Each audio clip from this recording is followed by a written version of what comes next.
দীঘা পশ্চিমবঙ্গের অন্যতম জনপ্রিয় সমুদ্র সৈকত এবং সপ্তাহের ছুটি কাটানোর আদর্শ গন্তব্য। কলকাতা এবং বর্ধমান থেকে সহজে চলে আসা যায় সড়ক ও রেলপথে। তো আজকে চলুন আমাদের দীঘা ট্যুর শুরু করা যাক।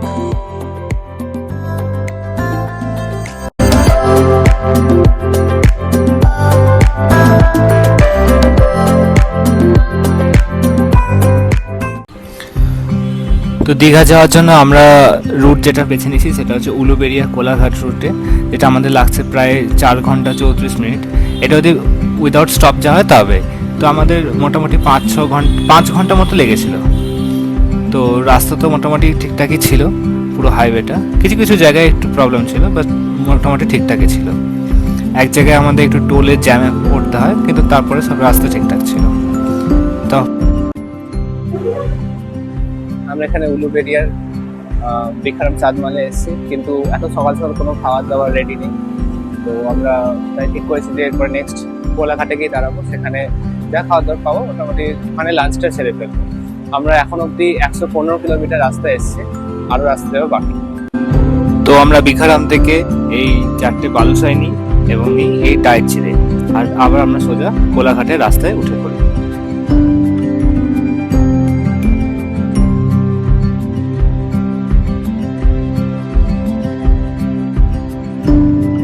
কোলাঘাটে আমরা ঠিকঠাক খাবার পাই না, তাই আমরা চলে আসি শের বেঙ্গলে।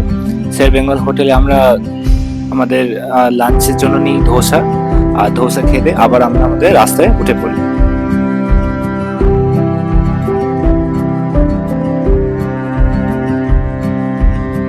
যা গরম পড়েছে রাস্তায়, এখন আবার রোদটা খুব বেশি উঠেছে, তাই একটা জায়গায় দাঁড়িয়ে ডাব পেয়েছি, ডাব খাওয়া যাক।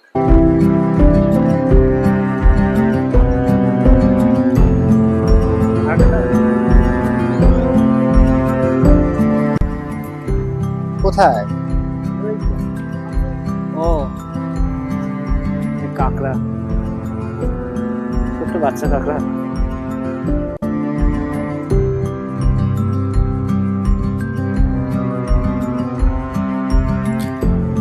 তো ডাব খেতে আমরা উঠে পড়ি আবার রাস্তাতে, আর রাস্তায় উঠতে উঠতেই নেমে পড়ে বৃষ্টি।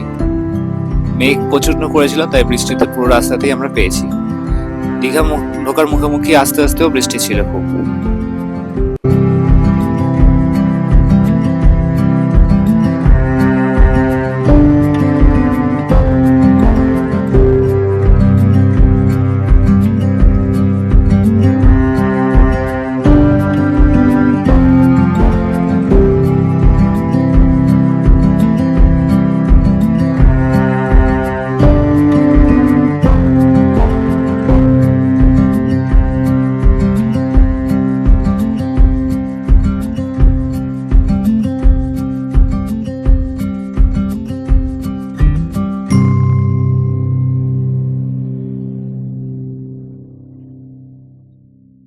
হোটেল খুঁজে খুঁজে পাচ্ছি না, এত ভিড়, তাই রিক্সা করে যেতে হচ্ছে আমাদের।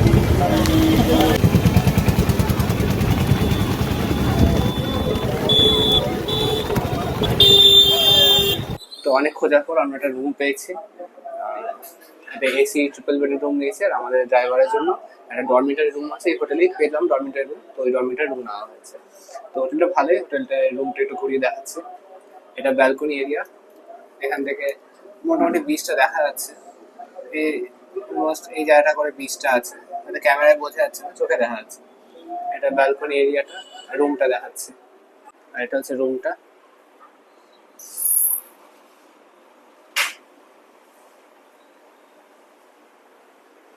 এসি রুম, রুমটাতে সব অ্যামিনিটিস আছে, বাথরুমও খুব পরিষ্কার। আর রুমটা আমাদের ভাড়া পড়েছে অ্যারাউন্ড, রুমটার রেট হচ্ছে 2050, আমাদের 2296, মানে ওই 2300 টাকার কাছাকাছি পড়েছে। তো একদিনের জন্য কোথায় পাবো রুম, তো এটা ঠিকঠাকই আছে রুমটা। তো তারপরে আমরা হোটেলের নিচে রেস্টুরেন্ট আছে, সেখানে খেতে চলে আসি। ভাত, আলু পটল, পাঁপড়, চাটনি, ফুলকপি তরকারি, ডাল।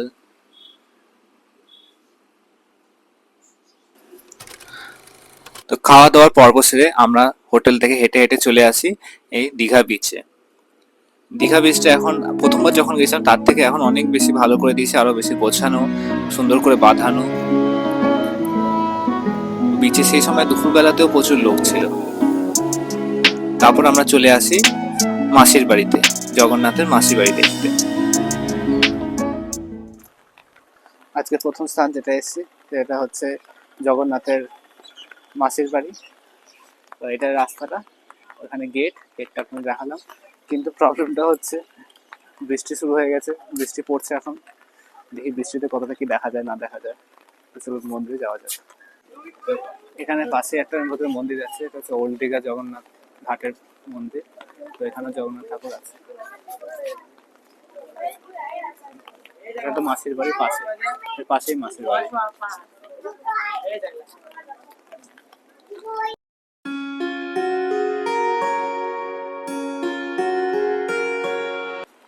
এই সাইডটা বাঁধিয়ে দিয়েছে ভালো করে এখন। আগে যখন এসেছিলাম তখন এত মানে বাঁধানো, এত সুন্দর করে সাজানো ছিল না। আর তখন জলটাও আসতো উপরে অব্দি। এখন জলটা দেখছি অনেকটা দূরে আছে, হয়তো জোয়ার ভাটার সময় আবার ঠিকঠাক হবে। তো এখন জিনিসটা অনেক আলাদা হয়ে গেছে, অনেক গোছানো লাগছে।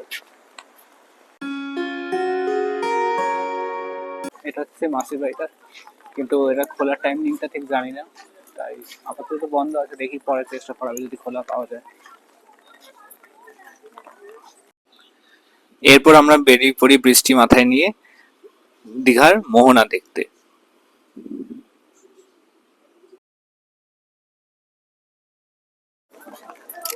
এবার আসলাম দীঘার মোহনাতে। মাছের বাজার, পুরো জায়গায় মাছের গন্ধ। কি কি মাছ আছে নীল নীল রঙের। কোনো বেরিয়ে গেছে সকালবেলা একদম পাবেন 5টার থেকে আগে পাবেন। সকাল 5টার থেকে চালু খাওয়ার জন্য। শঙ্কর মাছ কোথায়? ও মামা, সাজিয়ে রেখেছে কি সুন্দর না?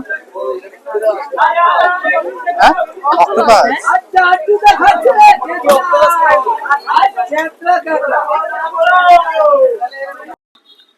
তারপর আমরা চলে আসি মোহনা দেখতে। মোহনার সাইডে অ্যাঙ্কার গুলো আছে, আবার কিছু নৌকা আছে, মাছ ধরে ফিরছে।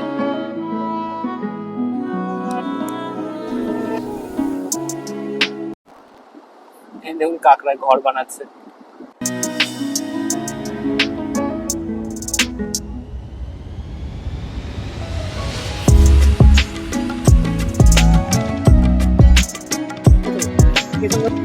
এই যে এই উঁচু উঁচু হয়ে আছে, এগুলো সব কাঁকড়ার বাড়ি। এর ভেতরে বাচ্চা কাঁকড়া, বড় কাঁকড়া সব ঢুকে ঢুকে আছে। বৃষ্টির জন্য সব বাড়ি বানাচ্ছে, সুন্দর করে বাড়ি বানাচ্ছে। খুব সুন্দর লাগছিল দেখতে। এসব উঁচু উঁচু হয়ে আছে, এগুলো সব কাঁকড়া আছে ভেতরে। বৃষ্টি পড়ছে আর এখানে আর কি দেখবো, তাই ফিরেই যাই। দেখি নেক্সট কোথায় যাওয়া যায়। আমরা তো আশ্রমে জগন্নাথ মন্দিরের লাইন দেখলাম, এত বড় লাইন হয়ে আছে। দেখি তো শেষের দিকে গেলে তো ভালো সুন্দর লাইটিংটাও দেখা যাবে, আর লাইনটাও যদি কম পাই। তো মোহনা থেকে বেরিয়ে আমরা সোজা চলে আসি দীঘা জগন্নাথ মন্দিরে। তো জগন্নাথ মন্দিরে আমাদের পাশে পার্কিং ছিল, ওখানে পার্কিং এ গাড়ি রেখে আমরা দীঘার মন্দিরের ভেতরে প্রবেশ করি।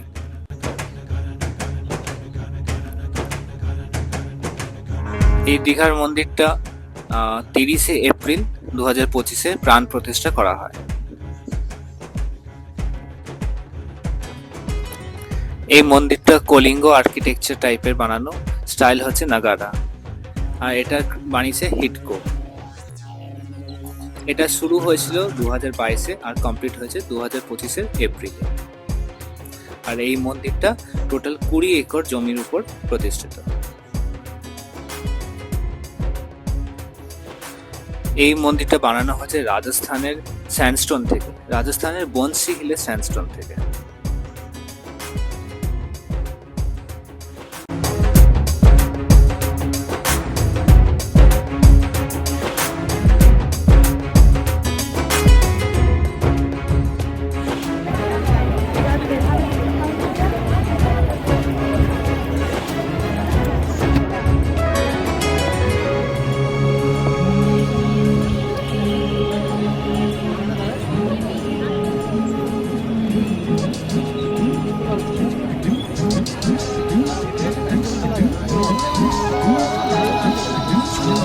আমি দেখিয়ে দিই, এই একটা মন্দির, এটা একটা, আর এখানে টোটাল 5টা মন্দির আছে।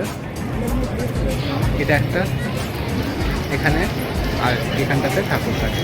তো এই মন্দিরগুলো বন্ধ আছে, আর যে ঠাকুরের মন্দির সেটা খোলা আছে, প্রথম দুটো খোলা আছে।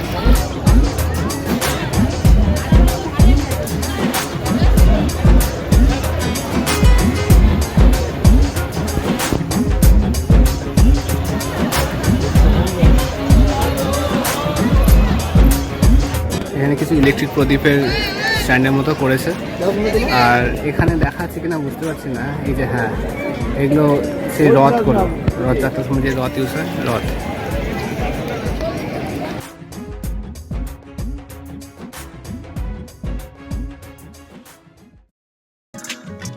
জগন্নাথ মন্দির দেখার পর আমরা চলে আসি নিউ দীঘা বিচে। এখানেই আমরা বাকি সন্ধ্যাটা কাটাই।